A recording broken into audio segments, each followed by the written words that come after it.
반갑습니다. 수학의 정석 차윤입니다. 자, 이제 행렬의 곱셈 두 번째 시간이야. 지난 시간에 이제 곱셈을 어떻게 한다. 이 정도로 설명했는데 행렬의 곱셈의 중요도가 너무 크기 때문에 이런 거야. 행렬은요, 곱셈을 하기 위해서 배우는 겁니다. 덧셈, 뺄셈은 그냥 직관적으로 하는 거야. 곱셈이 중요해. 나눗셈은 없습니다. 알겠죠? 그런데 이 행렬의 곱셈을 다양한 관점에서 뭐 다음 단원의 역행렬을 배울 것이고 그 다음엔 또 연립 1차 방정식도 배울 것이고 뭐 이렇게 쭉 할 텐데 곱셈 관련된 내용 중에서 좀 풀어볼 만한 문제들이 정석 교재에 있어요. 그러니까 이론편은 방금 설명했던 내용이 끝입니다. 곱셈을. 근데 그 곱셈을 하는 과정에서 좀 알고 있으면 좋을 만한 내용들 뒤에도 계속 나오기 때문에 그럼 몇 개만 해볼게요. 이번 시간에 문제풀이를 좀 해보겠습니다. 정석 교재를 보면은 83페이지에 실력 정석 있는 학생은 83페이지고 아마 기본 정석 있는 학생들도 강의 듣는 학생 있을 거야. 근데 그 학생들 같은 경우는 그냥 선생님이 지금 써주는 내용을 같이 보면서 따라오면 되겠습니다. 자, 그게 뭐냐면 이런 거예요. 자, 83페이지에 필수 예제 5-4번입니다. 5-4번. 그래서 a 더하기 b의 제곱은 a제곱 더하기 2ab 더하기 b의 제곱 2 ab는 ba라고 하는 거랑 서로 필요 충분합니까를 물어보는 명제인 겁니다.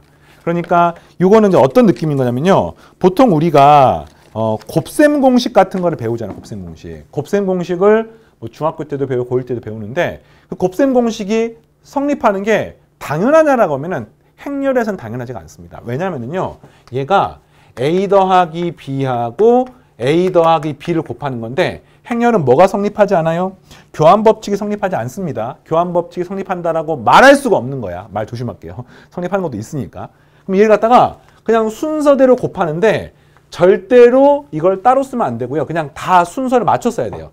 그러니까 a 곱하기 a는 일반적으로 a의 제곱이라고 써. 알겠죠? 네, 마치 실수처럼 비슷하게 쓰기 약속을 했습니다. 그래서 이 a는 뭐 앞에 A가 상관없잖아. 그지? 근데 b에 이렇게 곱하는 거는 더하기 ab. 자, 그 다음에 이렇게 곱하는 건 반드시 ba라고 써야 돼요. 그리고 b의 제곱.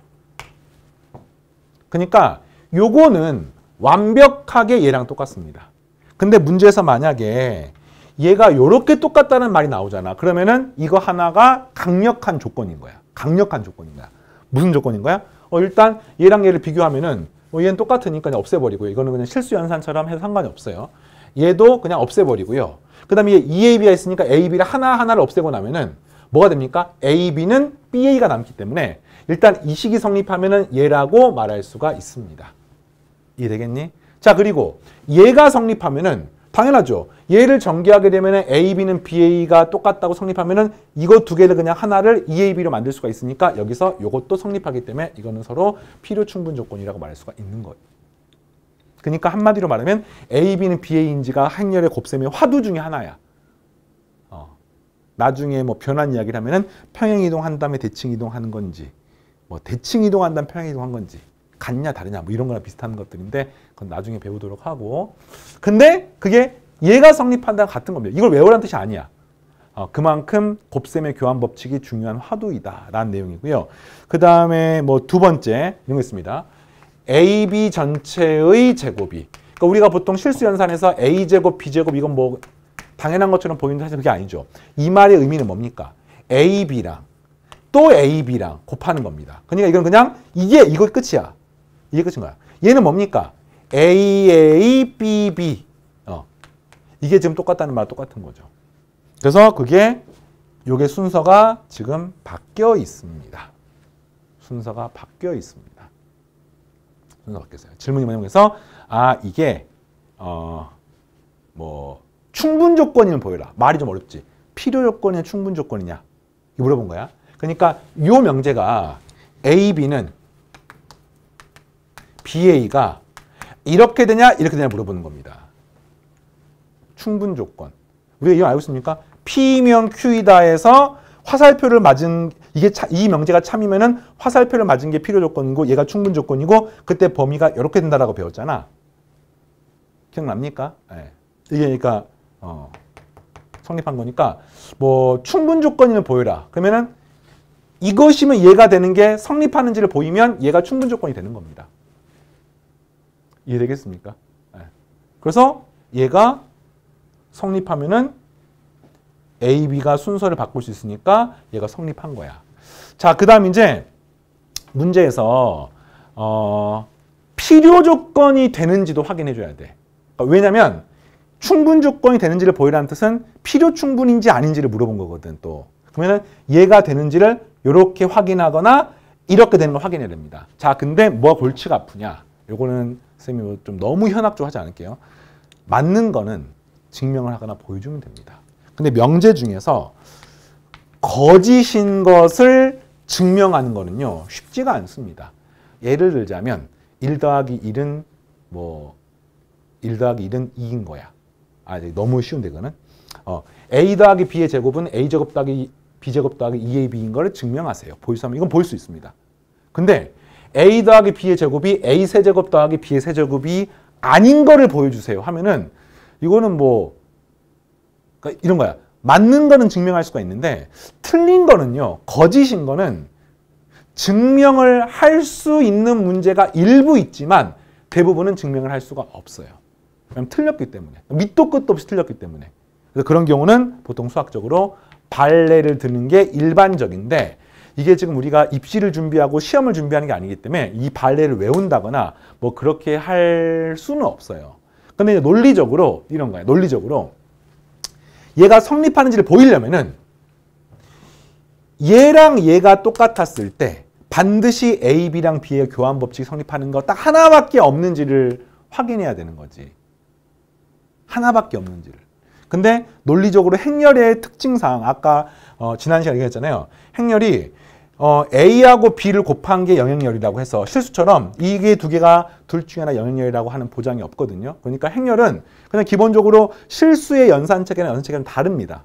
다르니까 그냥 아주 간단한 논리 이렇습니다. A, B하고 B, A가 같으면 당연히 이가 성립하지만 이 밑줄 친 부분들이 다르더라도 이 전체 덩어리가 똑같은 상황이 생길 수도 있구나 정도를 기억을 하시고 뭐 이런 것도 가능합니다. 인수분해도 할 수 있습니다. 인수분해도. 요거를 A로 묶어내서 요 넘기면요. 얘는 BAB고요. 마이너스 여기는 ABB입니다. 이건 가능해요. 그 다음에 이거 뒤에 또 B가 있으니까 A로 묶어내서 BA 마이너스 AB 비행렬은 이것도 가능합니다. 그럼 질문이 이게 논리적으로 이런 거야. 이 밑줄 친 게 반드시 0이 돼야 되느냐? 근데 그게 아니라니까.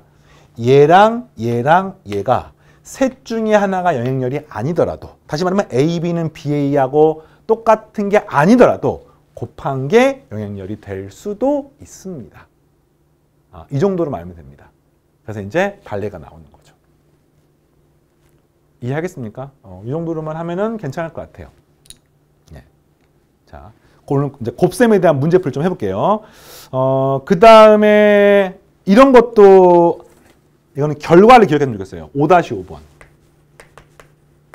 이게 뭐냐면은 임의의 2 곱하기 2 행렬에서 2차 정사 행렬에서 AX가 XA가 되는 행렬. 그러니까 한마디로 X가 무엇이든지 간에 교환 법칙이 성립한 행렬 A는 과연 무엇입니까? 라고 물어보시면 결론. 정사각 행렬하고 관계가 있는 것밖에 안 됩니다. 근데 이걸 이제 보이는 거야. 보이는 거야. 과연 어떻게 됩니까? 문제가 보이는 과정은 좀 번거로워요. 그러니까 얘가 임의 행렬. 이게 A가 A, B, C, D라고 놓고요. 그 다음에 이 X는 뭐 P, Q, R, S라고 놓고요. 이렇게 곱하고 여기는 이제 또 P, Q, R, S라고 놓고 여기다가 A, B, C, D라고 놓고 같다고 해서 이걸 이제 곱하게 되면 뭐가 나올 거 아닙니까? 나올 거 아닙니까? 그래서 얘랑 얘가 똑같고 얘랑 얘랑 똑같고 얘랑 얘랑 똑같고 얘랑 얘랑 똑같고 해서 계산해보면 복잡하긴 하지만 무언가가 나옵니다. 근데 그걸 풀어보니까 최종 결론이 이거라는 거야. A 행렬이 단위 행렬의 실수배 형태가 되는 것만 됩니다. 그러니까 한마디로 이런 성립하는 거지. 단위 행렬의 실수배이면 얘가 성립하는 건 확실해요. 왜? 실수배는 앞으로 끄집어내고 A, 2는 2A가 되는 걸 알고 있으니까. 근데 거꾸로 임의의 X를 얘가 성립하는 거는요. 이게 이런 꼴밖에 없다는 것도 성립한다는 겁니다. 그래서 이것도 역시 직관적으로 결과를 기억해 놓으면 도움이 될 거라고 생각을 하고 알겠습니까? 자, 하나만 더 할 거예요. 넘어가서 필수에도 5-8번에 이름도 유명한 케일리 해밀턴의 정리라고 하는 게 있습니다. 뭐 케일리 해밀턴의 정리는 뭐냐면은 케일리 해밀턴이라는 사람이 그냥 행렬의 아버지야. 행렬을 처음 발견한 사람이고, 뭐 무슨 말이겠습니까? 그러니까 행렬이라고 하는 거에 행렬이라는 도구를 끄집어내서 제일 처음에 이제 사용을 한 사람이고, 뭐 이걸 이제 수학사적으로 저번에도 이야기했었는데, 뭐 매트릭스라는 용어를 제일 처음에 뭐 사용한 사람이 그러니까 행렬을 제일 처음에 쓴 사람이 누구냐? 수학적으로 항상 그래. 뭐 행렬을 제일 처음에 용어를 사용한 사람, 행렬이라는 의미를 쓴 사람. 실제로 이런 말 있다. 행렬의 곱셈을 동양에서 먼저 썼어요. 그러니까 수학이나 과학이 서구에서 먼저 발전해봤잖아. 뭐 유럽이나 뭐 이런 데서. 근데 실제로 행렬의 의미나 이런 거를 동양에서 먼저 사용했다라고 하는 그런 책들도 있고 증거들도 있습니다. 그런다고 해서 우리가 지금 실제로 쓰고 있는 현대 수학에서의 이 행렬이 뭐 동양에 썼던 거를 그대로 쓰지는 않잖아.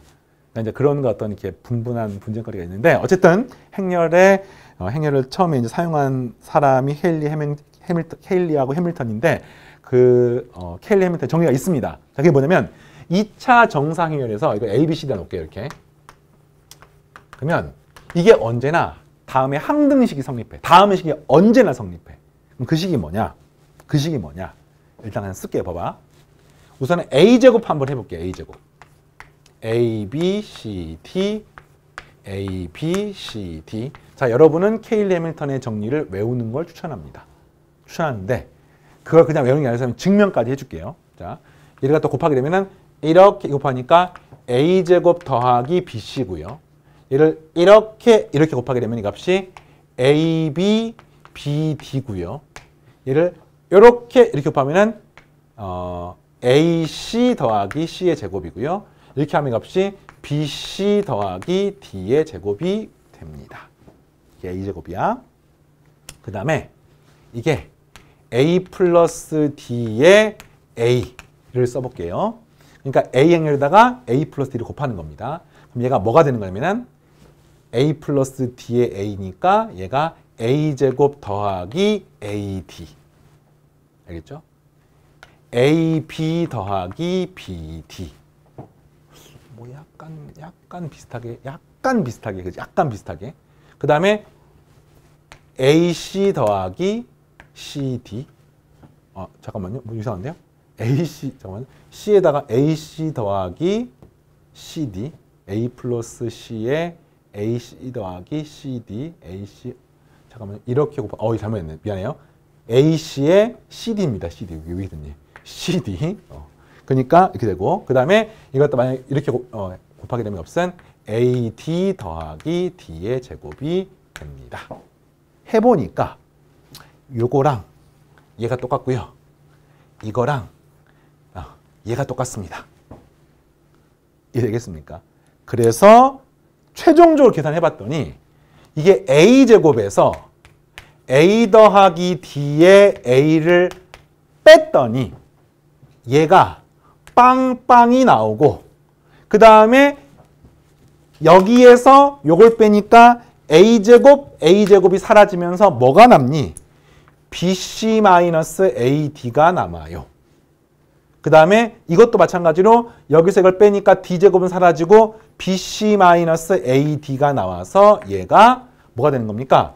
BC-AD의 단위 행렬이 되는 것을 알 수 있습니다. 그래서 요거를 이항을 시키면 다음에 아름다운 공식이 생깁니다. A제곱 마이너스 A 더하기 D의 A 플러스 AD 마이너스 BC의 단위 행렬은 언제나 영행렬이라고 하는 요 식이 나오고요. 요걸 우리가 케일리 해밀턴의 정리라고 부릅니다. 자, 그럼 이걸 이제 어디다가 써먹을 것이냐라고 하는 건데, 일단 2차 정사각 행렬이 이제 예전에 고등과정의 행렬이었을 때 그냥 수능에 나온 내용은 2차 정사각 행렬 뿐이었어요. 그리고 좀 더 이제 상위 과정으로 가더라도 우리가 XY 좌표면이 XY, 직교 좌표계, 데카르트 좌표계 중에서 XY, 좌표로는 X, Y라고 쓰는 걸 우리가 이제 평면 좌표계라고 하잖아요. 이 평면 좌표계를 행렬을 통해 연산하는 건 전부 다 2 곱하기 2 행렬입니다. 그리고 나중에 이제 XYZ 공간좌표계를 사용해서 행렬 연산하는 값은 3 곱하기 3 행렬을 사용합니다. 이해하겠습니까? 근데 우리는 얘가 더 익숙하기 때문에, 얘를 더 많이 쓰기 때문에 최소한 고교 과정에서는 얘가 뭐 대부분이잖아요. 그래서 2차 정사 행렬을 사용하는 게 기본이어서 2차 정사 행렬의 케일리 해밀턴의 정리를 우리가 배운 겁니다. 이게 성립하는 겁니다. 이거는 이제 어떤 재미있는 결과가 있냐면 나중에 역행렬을 배우면요. 이 AD 빼기 DC라고 하는 게 AD-BC라고 하는 게 아주 중요한 의미를 가집니다. 뭐 디터미넌트라고 부르는 이제 행렬식이라고 부르는 거랑 관계가 있는데 요게 나중에 뭐 벡터에서도 또 뭐 1차 선형대수에서도 이 숫자가 갖고 있는 의미가 굉장히 크거든요. 그래서 요게 단위도 굉장히 중요하고 그 다음에 이 식의 가치는 또 이런 거 있습니다. A제곱은 A 더하기 D의 A 마이너스 AD 빼기 BC의 단위 행렬. 다시 말하면 2차 정사각 행렬을 1차 정사각 행렬로 그게 아니야. 2차 정사각 A의 제곱에 관한 행렬을 A에 관한 1차 그리고 단위 행렬을 통해서 표현할 수 있다는 뜻인 겁니다. 그러면 이런 게 이제 어디에 유용하냐면은 만약에 내가 A 세제곱이라는 행렬을 계산하고 싶어요. 구할 수 있잖아. 이걸 갖다가 A제곱에 A라고 놓고 이거를 이 자리에 얘를 쏙 집어넣는 거야. 그럼 뭐가 됩니까? 여기다가 AA를 곱하면 되는 거 아닙니까? 그래서 값이 A 더하기 D의 A 제곱 마이너스 AD 마이너스 BC의 A 이렇게 쓸 수가 있습니다. 그러니까 3차도 2차로 만들 수가 있는 거야. 자, 그런데 이 2차 보이죠? 이 자리 이걸 또 집어넣을 수가 있지. 그러면 3차도 복잡하긴 하지만 A, 복잡하긴 하지만 단위 행렬 이렇게 만들 수 있습니다. 그래서 일반적으로 모든 2차 정사각 행렬 A의 n제곱글은 A의 n제곱 형태는 반드시 A에 관한 1차 형태랑 그 다음에 단위 행렬을 통해서 표현할 수가 있다라고 하는 게 바로 케일리 해밀턴의 정리와 관계가 있습니다. 자, 뭐 이 정도로만 일단 하고 뭐 여러분 교재에 보면 87페이지 5-8번에 다른 예들도 나와 있는데 선생님이 간단하게 케일리 해밀턴 관계가 무엇인지 뭐 정리, 증명 해보니까 이런 거야. 행렬의 곱셈은 연산체계가 다릅니다. 근데 형태상으로 실수랑 비슷해. 착각을 하는 거야. 그래서 실수처럼 곱셈을 막 교환 법칙을 써버리고 A 곱하기 B는 0이면 A는 0 또는 B는 0이라는 걸 쓰는데 그게 안 된다는 것이고 그 다음에 거듭제곱근이나 이런 연산 중에 비슷한 것들 좀 일부 있죠. 네, 그래서 쭉 같이 보시고 너무 막 현학적인 계산이 시험에 나온 거 아니기 때문에 선생님이 지금 설명한 내용들은 중요한 내용들은 설명을 전부 다 했습니다. 알겠죠? 그래서 이렇게 해서 5단원은 마무리를 하고 6단원은 이제 행렬의 곱셈 배웠어. 이걸 과연 진짜 어디다 쓸 것이냐. 직접적인 어떤 효과가 있는 사례들이 나오게 됩니다. 알겠죠? 오늘 여기까지 계속해서 6단원에서 만나겠습니다. 마치겠습니다.